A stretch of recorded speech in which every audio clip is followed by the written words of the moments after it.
عارفين البتنجان بتاع عربيات الفول اللي بيبقى قلبه ابيض كده ومحطوط فيه خلطة تحفة؟ انا بعمل كمية كل 10 ايام او اسبوعين بتبقى جاهزة عندي في التلاجة، اقدر اقدمها جنب اي اكل. بتتقدم جنب الفول والطعمية في الفطار، بتتقدم في الغدا جنب اي طبيخ. هي دي اللي بتحلي الاكل بجد. اول حاجة بجيبه وبغسله كويس وبصفيه، وبعد كده بشيل القطعة اللي فوق القمع اللي بيكون من فوق دوت، وبعدين بفتحه فتحة كده من الجنب. وبعد كده بقى ليكي كامل الحرية، تقليه في الزيت زي ما انا بعمله، او تسلقيه في مية، او تعمليه في الاير فراير براحتك خالص. انا بعمله بكل الطرق، وبيبقى بتاع الاير فراير بيبقى حلو جدا، بس انا حبيت اعمله في الزيت المره دي عشان مش كل الناس موجود عندها الاير فراير. واصلا على عربيات الفول بيعملوه مقلي في الزيت كده عادي. بص، هو ما بياخدش وقت وبيستوي بالشكل ده. بطلعه على طول واسيبه في مصفى يصفي اي زيوت زياده فيه. وتعالي نجهز اهم خطوه فيه.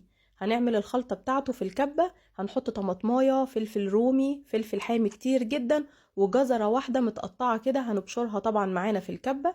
بس الفلفل الاحمر ده اساسي اساسي اساسي في البتنجان. وطبعا عشان انا عامله كميه كبيره حطيت راس توم كامله.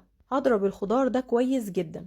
وده بيكون شكله. حبيتي تخليه انعم من كده مفيش مشكله، حبيتي تخليه يكون اخشن من كده برضو مفيش مشكله. تعالي بقى نحط التحابيش بتاعته. هنحط الملح، هنحط كمون، كمون كتير معلقه كبيره، هنحط كزبره ناشفه معلقه كده برضو ممسوحه، هنحط خل، وعصير حوالي 5 6 ليمونات. هنقلب بقى كل الخلطه التحفه دي اللي عايزه اقول لكم ريحتها تجنن.